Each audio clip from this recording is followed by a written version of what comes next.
This is the IQOO Z5 disassembly. If you want to see more videos like this, make sure you like, subscribe, and click on the notification bell so you'll be notified when I upload a new video. And if you need any tools, there are links in the description.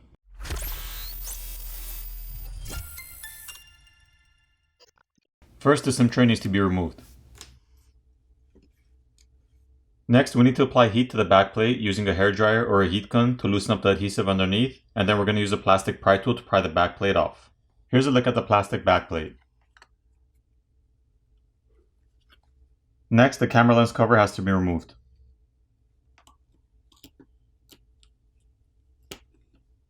The glass portion of the camera lens cover can be replaced by applying heat and prying it off. There are 19 Phillips screws which need to be removed.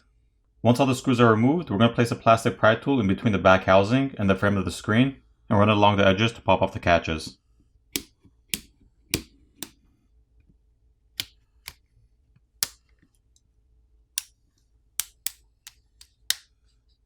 Now before we can completely remove the back housing, we need to disconnect the cable for the fingerprint reader.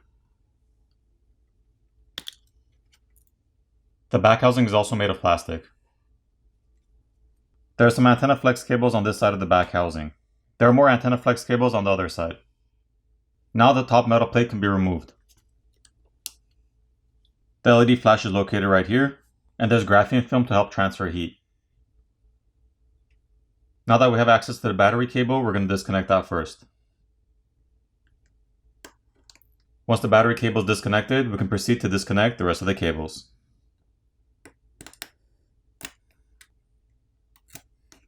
There are two coaxial cables on the bottom right of the board which need to be disconnected by popping them off.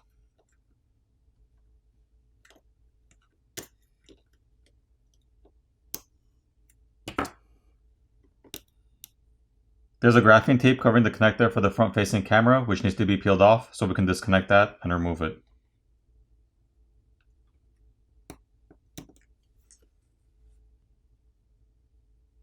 There's a standoff screw and a Phillips screw holding on the main board which need to be removed. I'll put a link for the standoff screwdriver in the description. Once those are removed, we can lift up and remove the main board.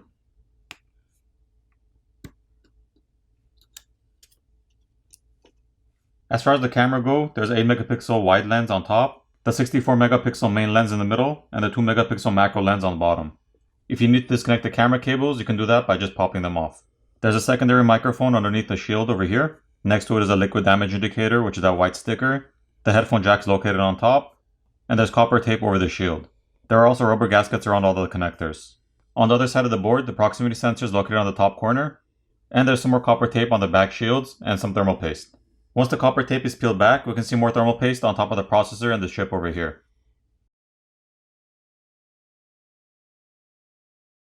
Now the speaker assembly can be lifted up and removed. There's some more graphene film over the speaker assembly. And this bottom speaker has the white foam balls underneath this red tape. In order to remove the battery, there's a pull tab provided to help us pry the battery off.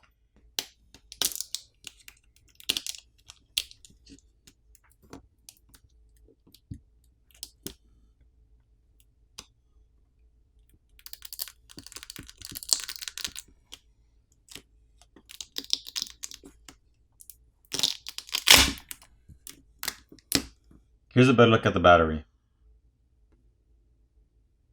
The flex cable connecting the subboard to the main board, as well as the other end of the coaxial cable, need to be disconnected.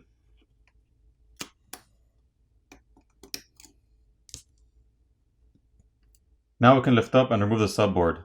Also, the other end of the white coaxial cable is connected underneath, so we have to disconnect that as well.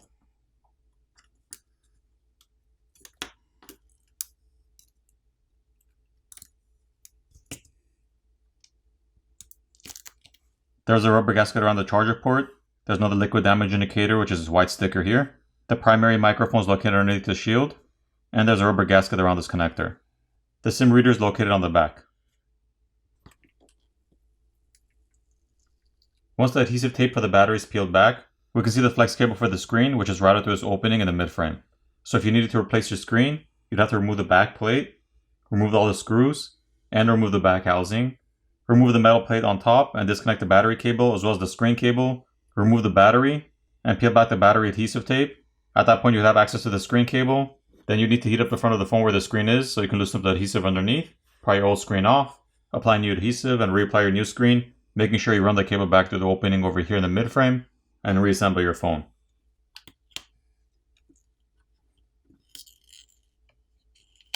Once the green protective tape is peeled back, we can see the copper vapor chamber, which is underneath the battery and runs along underneath the motherboard.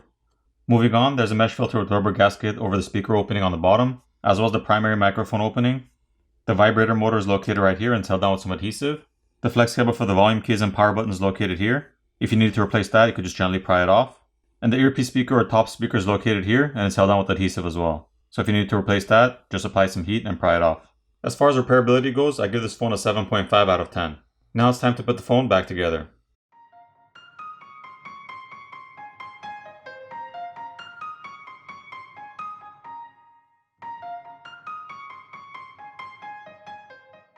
Once everything's back in place, apply new adhesive and reapply your back plate.